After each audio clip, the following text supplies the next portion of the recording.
Saya bacakan hadis-hadis yang berkaitan tentang motivasi akhlak mulia. Saya mulai dari hadis yang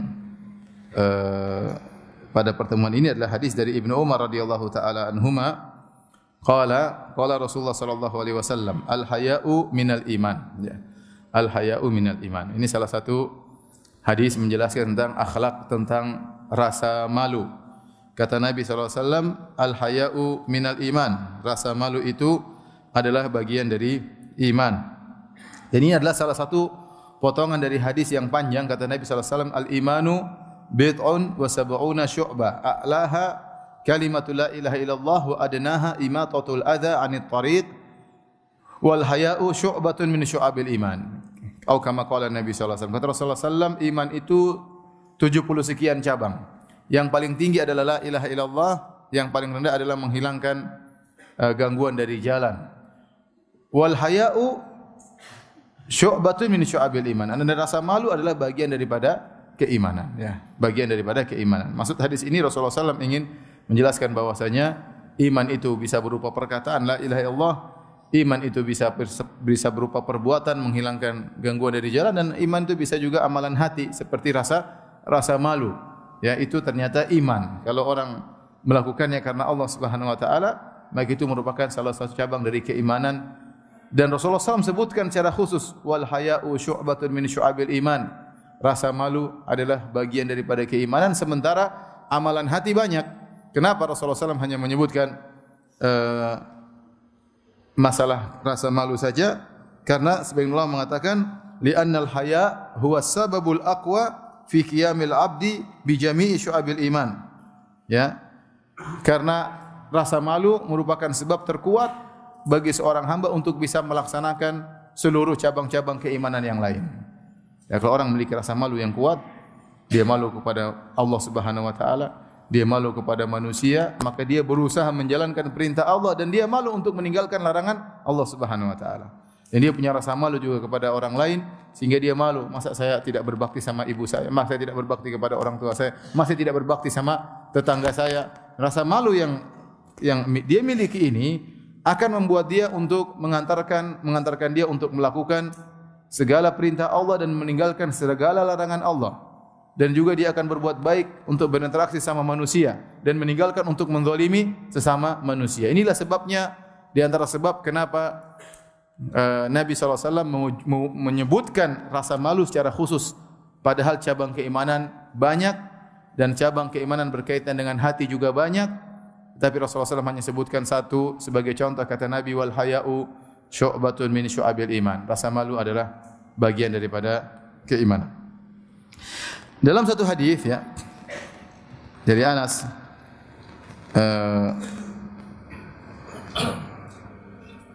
dari Ibnu Umar radhiyallahu ta'ala anhuma, anna Rasulullah SAW marra ala rajulin minal ansar. Rasulullah SAW melewati seseorang dari kaum Ansar. Wa huwa ya'idhu akhahu fil haya, dan lelaki dari Ansari ini sedang menasihati saudaranya dalam masalah rasa malu. Artinya dia marah, kamu jangan malu-malu. Gara-gara kamu malu akhirnya begini-begini. Jadi dia kurang suka saudaranya memiliki sifat malu. Ya, karena gara-gara malu akhirnya terkadang mungkin tidak mendapatkan kemaslahatan atau mungkin bisa terkena kemudaratan. Maka dia nasihati saudaranya supaya jangan malu. Supaya jangan apa? Malu. Wa huwa ya'idhu akhahu fil haya. Dia nasihati saudaranya supaya tidak malu. Faqala Rasulullah sallallahu alaihi wasallam, maka Rasulullah SAW pas lewat, Rasulullah SAW tegur dia. Kata Rasulullah SAW, da'hu fa innal haya'a minal iman. Biarin dia pemalu. Sungguhnya rasa malu adalah bagian daripada iman. Subhanallah. Ini saudaranya bilang, kamu jangan malu-malu, sudah. Ini bilang, biarin aja dia pemalu. Karena rasa malu adalah bagian daripada iman. Ya. Rasa malu, ya, adalah akhlak perangai yang mulia yang mengantarkan seorang untuk melakukan kebajikan dan meninggalkan perkara yang buruk. Banyak orang dia melakukan kebajikan, meninggalkan perkara yang buruk. Kenapa? Karena dia punya rasa malu. Ya. Banyak orang terjerumus dalam kemaksiatan dan juga melakukan keburukan. Kenapa? Karena tidak punya malu. Karena tidak punya malu. Oleh karena jika seorang sudah tertanam dalam hatinya memiliki rasa malu, apalagi dia kemudian malu kepada Allah, istahyu minallahi haqqal haya. Kata Nabi SAW, malulah kepada Allah dengan sungguh-sungguh malu. Ya, maka bagaimana seorang akan meninggalkan ketaatan, dia akan malu kepada Allah Subhanahu wa taala. Allah sudah kasih saya begitu banyak kenikmatan, Allah sudah kasih saya begitu banyak kemudahan, masa mau salat saja saya malas, masa melangkahkan kaki ke masjid saja saya malas. Dia malu kepada Allah Subhanahu wa taala. Kemudian juga ingin bermaksiat, dia juga malu ya kepada Allah Subhanahu wa taala. Allah sudah berikan saya berbagai macam kemudahan, kemudian saya melanggar perintah Allah Subhanahu wa taala. Kalau orang memiliki rasa malu yang benar ya kepada Allah, maka dia malu kepada Allah untuk meninggalkan perintah Allah dan malu untuk melanggar larangan Allah Subhanahu wa taala. Oleh karenanya di antara satu tafsiran ketika Nabi Yusuf alaihi salam dirayu oleh Zulaikha ya, qalat haytalak kemarilah wahai Yusuf.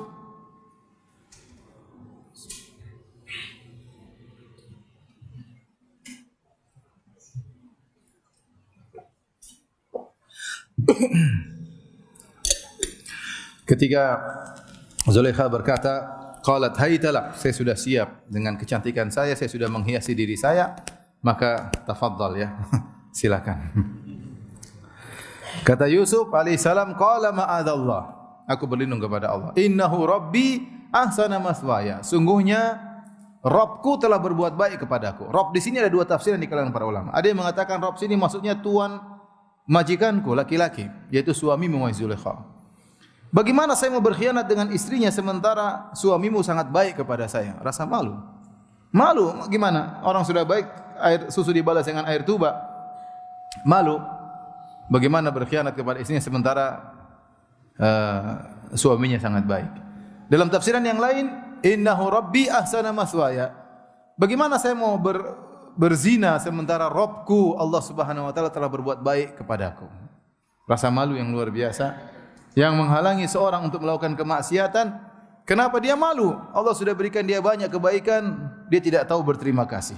Dia tidak tahu berterima kasih. Maka kalau orang memiliki rasa malu yang benar kepada Allah Subhanahu wa taala, dia akan semangat ya untuk beribadah dan dia juga semangat untuk meninggalkan kemaksiatan. Kenapa? Dia punya rasa malu kepada Allah Subhanahu wa taala ya. Meskipun dia bersendirian.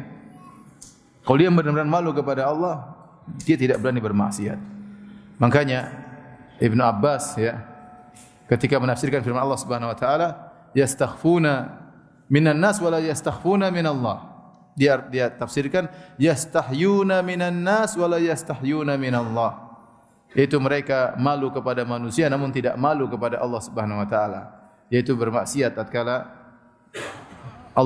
orang-orang tidak melihat berani bermaksiat. Kalau ada orang-orang lihat maka dia tidak berani bermaksiat, dia hanya malu kepada manusia, tidak malu kepada Allah. Maka seorang memiliki rasa malu, apalagi dia bisa tanamkan rasa malu kepada Allah, maka dia akan semangat beribadah. Demikian juga rasa malu kepada orang lain, malu kepada orang tua, malu kepada istri, malu kepada anak, ya, malu kepada tetangga. Ini mengantarkan seorang untuk beramal soleh dan meninggalkan perkara-perkara yang buruk. Kenapa kalau dia melakukan perkara buruk akan jadi bahan omongan? Jadi bahan omongan, si fulan begini, si fulan begini. Mungkin perkara tersebut biasa, tetapi dia khawatir kalau dia melakukannya akan jadi bahan omongan, dia malu, maka dia tinggalkan. Meskipun dalam hati dia ini boleh, tetapi akan jadi bahan omongan, lebih baik saya tinggalkan daripada saya melakukannya. Akan merusak muruah saya. Maka dia tinggalkan daripada menjadi bahan perbincangan orang-orang ya.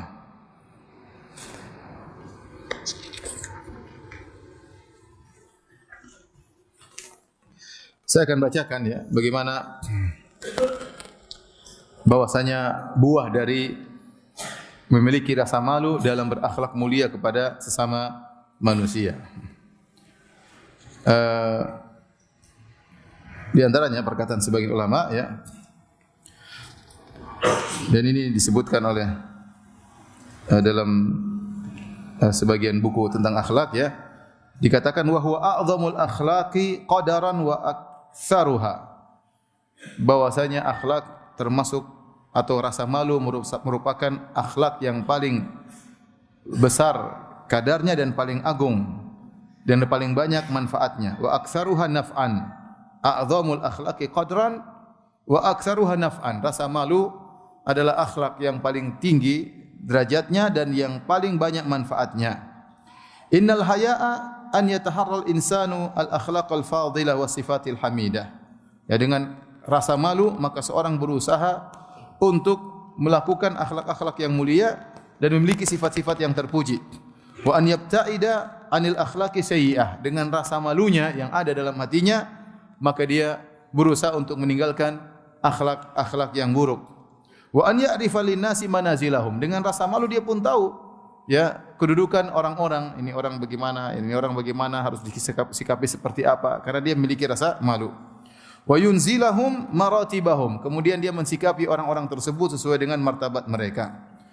Wa yutahhar atau yutahhir fah minal fuhsh wa yutahharul fah minal fuhshi. Kemudian dengan rasa malu dia akan bersihkan mulutnya dari kata-kata jorok, kata-kata keji. Ya, orang pemalu enggak mungkin ngomong bangsat, kampret, enggak mungkin ya, karena dia memiliki apa, rasa malu untuk mengungkapkan kata-kata yang kotor ya. Dia berusaha untuk membersihkan lisannya dari kata-kata yang kotor. Kalau antum melihat ada orang kemudian bicaranya ngawur, maki, cacian, ketahuilah orang tidak punya rasa malu. Orang itu tidak punya rasa malu. Rasa malunya telah dicabut dari hatinya. Wa yunazzih lisanahu 'anil aib, ya, dan juga dia membersihkan lisannya dari mencela orang lain, ya. Dia tidak mencela orang, dia berusaha jaga lisannya. Malu kita jelek-jelekin orang, malu kita menghabisi orang lain dengan kata-kata. Kemudian kata ulama ini wa yaqtasid fi hadithihi, dan dia pun bicara secukupnya ya. Orang ngomong enggak berhenti-berhenti, ini enggak punya malu ya. Ngomong enggak berhenti, kasih kesempatan yang lain untuk bicara. Ente ngomong terus, ada orang ngomong ente dominasi. Biarkan satu bicara, biarkan satu bicara, biarkan satu bicara. Orang bosan dengar bicara ente sampai. Sebagian orang bicara enggak berhenti-berhenti, kita yang dengar capek ya. Kita sampai malu mau memberhentikannya. Sementara dia tidak malu untuk ngomong terus. Ya, akhi. Kalau orang punya rasa malu dia tahu, sudahlah. Orang juga capek ngantuk-ngantuk dengar, ya dia masih ngerocos terus, enggak berhenti. Cerita sana, cerita sini. Ya. Wa yakhjal an yu'thar anhu sau'ah, dan dia malu kalau sampai ada keburukannya kemudian tertangkap darinya kemudian disebarkan, ya. Dan seterusnya. Kemudian dia berkata, wa idza ra'aita ar-rajula yataharraju min fi'li ma la yanbaghi aw tara humratal khajali tasbughu wajhahu idza badara minhu ma la yaliqu fa'lam annahu hayyud dhamir. Kalau kau dapati seorang ya dia merasa tidak enak kalau melakukan suatu perbuatan yang tidak pantas, atau kau melihat rona-rona merah di wajahnya jika muncul perbuatan yang tidak pantas dari dirinya, maka ketahuilah bahwasanya hatinya itu pemalu. Enggak enak tiba-tiba mukanya apa? Merah. Padahal kulitnya hitam tapi menjadi merah. Kenapa? Dia punya rasa malu. Tapi kalau sudah enggak punya malu, ngomong apa saja, mau bikin apa saja, muka tembok, rai gedek, ya enggak peduli. Zakiyul unsur, berarti unsur dia itu suci. Ini maksudnya contoh bahwasanya akhlak rasa malu itu mengantarkan orang kepada perbuatan-perbuatan yang mulia dan menghalangi orang dari perbuatan-perbuatan yang buruk. Akan tapi jangan sampai rasa malu kemudian menghalangi orang dari perbuatan baik. Saya ulangi, rasa malu itu seharusnya mengantarkan orang untuk melakukan kebaikan dan menghalangi orang dari melakukan keburukan. Jika rasa malu ternyata menghalangi orang dari berbuat kebaikan, maka itu rasa malu yang salah. Ya, rasa malu yang keliru. Ya, ada sikap pengecut, bukan lagi malu tapi apa? Pengecut, ya. Oleh karenanya Aisyah radhiyallahu taala anha pernah berkata, "Ni'man nisaul ansar, lam yamna'hunna al-haya'u an yatafaqahna fid din." Sebaik-baik wanita adalah wanita dari kaum Ansar. Sebaik-baik wanita adalah wanita dari kaum Ansar. Rasa malu tidak menghalangi mereka untuk bertafakuh fid din, untuk bertanya. Ya. Oleh karenanya mereka bertanya kepada Nabi SAW bahkan dalam urusan kewanitaan. Ya, seperti pertanyaan seorang Ansariyah kepada Nabi SAW, "Ya Rasulullah, hal 'alal mar'ati min ghuslin idza hiya ihtalamat?" Ya Rasulullah, apakah wanita juga wajib mandi junub jika dia mimpi basah? Ya. Sebelumnya dia berkata, "Innallaha la yastahyi minal haq." Ya Rasulullah, Allah tidak malu untuk dalam masalah kebenaran. Apakah seorang wanita wajib mandi junub kalau mimpi basah? Ini pertanyaan yang gimana gitu ya. Tanyanya dari seorang perempuan tanya kepada lelaki ya. Yang ditanya adalah Nabi sallallahu alaihi wasallam ya. Tetapi rasa malu tersebut tidak menghalangi mereka untuk bertanya tentang masalah agama karena ini adalah kebaikan. Oleh karenanya secara umum rasa malu adalah akhlak yang mulia. Kalau antum punya anak-anak pemalu itu baik. Ajarin rasa malu. Terutama anak perempuan. Anak perempuan ajarkan rasa malu ya. Karena keindahan wanita kepada rasa malu yang dimiliki. Kalau wanita sudah enggak punya malu, repot ya. Ya. Kalau misalnya ketemu laki-laki dia malu-malu, sudah biarin aja ya. Biarin dia malu-malu. Karena sebagian wanita enggak punya malu, laki-laki dia kumpul, dia datang, gimana? Hai guys, gimana? Laki-laki sampai malu sama dia, ya laki-laki sampai malu sama dia. Dianya enggak punya malu ya. Ya. Ini karenanya di antara keindahan wanita adalah apa? Rasa malu. Demikian juga kalau seorang jomblo, ya. Ini dengar baik-baik para jomblo ya. Misalnya jomblo melamar, nazar, cari wanita jomblowati yang pemalu ya. Ya, jomblowan cari jomblowati yang pemalu. Kalau antum nazar seorang akhwat tersebut malu, ya kemudian malu. Ini bagus berarti wanita ini apa? Pemalu. Tapi kalau pas antum lagi nazar lihat dia juga lihat. Antum sampai malu-malu gini, wah, sejak pertama antum udah kalah mending enggak usah. Jadi rasa malu itu baik. Kalau kita punya anak pemalu kita tumbuhkan. Karena rasa malu tadi membuat seorang di kemudian harinya dia melakukan sesuatu dia malu. Ini buruk kalau ketahuan bagaimana. Malu sama Allah, malu sama tetangga, malu sama orang tua, malu sama anak, malu sama. Ini bagus ya. Karena ini menghalangi orang dari perbuatan buruk dan memotivasi seorang untuk melakukan kebajikan. Kecuali ada tanda-tanda rasa malu tersebut membuat dia tidak berani menuntut ilmu misalnya, tidak berani melakukan hal yang baik, maka kita bilang ini pengecut, ini bukan malu, diajarin ya, diajarin. Dulu saya punya kawan pemalu banget di Madinah ya. Pemalu banget ya. Dikasih jualan, suruh jualan kambing ke para jamaah haji ya, jamaah dia dari luar negeri ya. Dia mau jualan bingung dia ya. Karena baru maju ke depan mau jelaskan sungguhnya Nabi bersabda tentang kambing gini-gini, sudah mau depan sudah merah semua mukanya. Rasa malu ya. Ada orang yang pemalu luar biasa. Kita baru singgung sedikit dia sudah merasa. Ya, kenapa dia memiliki rasa malu? Dia tidak enakan sama kita. Kalau bahasa kita apa? Tidak enakan ya. Tapi hati-hati jangan sampai rasa malu tersebut ya salah di manage sehingga menjadi penakut, atau rasa malu tersebut akhirnya menjadikan seorang suudzon kepada orang lain. Jangan sampai demikian ya. Tapi hukum asal rasa malu itu harus dipupuk. Kalau kita memiliki anak ya, nampak dari dia rasa malu yang baik, kita pupuk rasa malu tersebut, terutama anak perempuan. Baik, kita bacakan hadis berikutnya. An Abi Mas'ud Al-Ansari radhiyallahu ta'ala anhu. Qala Rasulullah sallallahu alaihi wasallam, Rasulullah sallallahu bersabda, ini masih tentang masalah rasa malu. Inna mimma adraka an-nasu min kalamin nubuwatil ula, idza lam tastahyi fasna ma syi'ta. Kata Nabi sallallahu alaihi wasallam, di antara ya, perkara yang didapati oleh manusia, orang-orang mendapati nasihat atau perkataan dari kenabian yang pertama adalah idza lam tastahyi, kalau kau tidak malu, fasna ma syi'ta, maka lakukanlah apa yang kau kehendaki. Hadis riwayat Al-Bukhari. Hadis ini menjelaskan bahwasanya perkataan idza lam tastahyi fasna ma syi'ta, kalau kau tidak malu, lakukan saja yang kau kehendaki. Ternyata ini bukan cuma ajaran dari Rasulullah sallallahu alaihi wasallam, tetapi sudah diwariskan, nasihat yang diwariskan turun temurun dari kenabian yang pertama. Artinya ini sudah hal yang mungkin dari Nabi Adam, mungkin dari nabi-nabi terdahulu sudah sering menasihati kepada umatnya tentang nasihat ini sampai di zaman Nabi sallallahu alaihi wasallam. Perkara yang diwariskan, nasihat yang diwariskan dari zaman dulu sampai sekarang. Dan ini menunjukkan bahwasanya para anbiya, para nabi seluruhnya perhatian terhadap masalah akhlak malu ini. Sehingga Nabi mengatakan min kalamin nubuwatil ula, dari perkataan kenabian yang awal.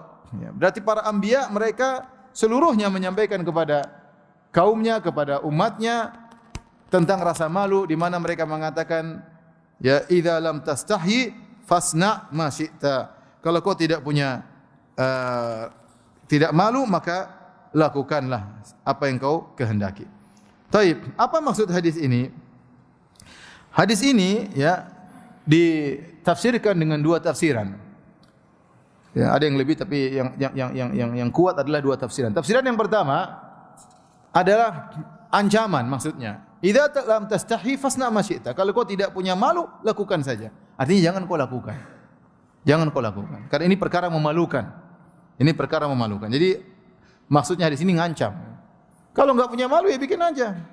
Ya, itu berarti menghina, merendahkan, mengancam. Dan ini dalam Al-Qur'an salah satu uslub dalam Al-Qur'an, metode dalam Al-Qur'an, seperti firman Allah Subhanahu wa taala, "I'malu ma syi'tum", lakukanlah apa yang kalian kehendaki. Artinya silakan lakukan, neraka menunggu, silakan. Seperti firman Allah Subhanahu wa taala, "Fa'budu ma syi'tum min duni", sembahlah yang kalian sukai selain Allah, silakan sembah siapa saja. Mau menyembah nabi, mau menyembah pohon, menyembah sapi, terserah, ya. Mau menyembah matahari, mau menyembah rembulan, menyembah batu, terserah. Ini bukan berarti pembolehan, bukan perintah, tapi ini adalah apa? Ancaman, ancaman. Maka hadis ini, idza lam tastahyi fasna' ma syi'ta, kalau kau tidak punya malu, lakukan apa yang kau kehendaki, ditafsirkan oleh sebagian ulama maksudnya adalah ancaman, ya. Ancaman yaitu kalau kau tidak punya malu, lakukan saja, ya. Ya, berarti ancaman. Tafsiran yang kedua artinya pembolehan.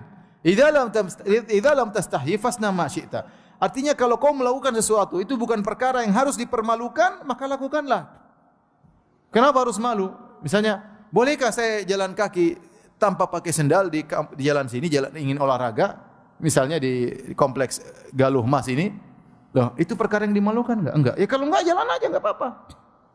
Kecuali kalau kau pakai sendal, wih, ada orang gila pakai sendal, itu baru jangan. Tapi kalau masyarakat memandang itu biasa, bukan hal yang memalukan misalnya, ya lakukan saja, enggak ada masalah. Misalnya seorang wanita berjilbab, saya ingin jalan pagi muter perumahan Galuh Mas, pakai jilbab rapi kemudian jalan kaki. Apakah ini perkara yang memalukan? Bukan, ya lakukan saja, enggak ada masalah. Tapi misalnya seorang wanita kemudian pakai baju ketat, ya. Baju ketat, semuanya ketat, kemudian pengen olahraga depan perumahan Galuh Mas, ya tanya, ini memalukan atau tidak? Oh, memalukan bagi sebagian orang, tidak memalukan. Tapi malu, nanti kalau ustaz lihat malu. Memalukan. Kalau memalukan jangan dilakukan.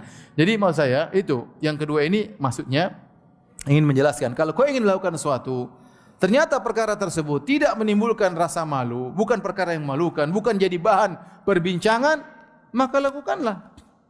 Tidak usah ragu-ragu, berarti itu boleh. Dan itu tidak mencela akhlakmu.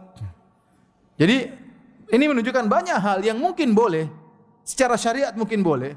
Tapi kalau itu merusak muruah seseorang, merusak harga diri seseorang, menimbulkan bahan pembicaraan, memalukan, maka ditinggalkan.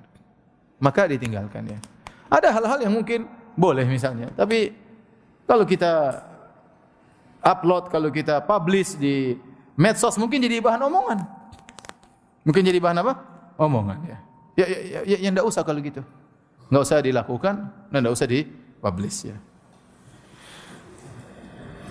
Hadirin hadirat yang rahmati Allah Subhanahu wa taala, Syekh Utsaimin rahimahullah tatkala mengomentari hadis ini, beliau mengatakan, annahu yanbaghi lil insani mura'atun nas.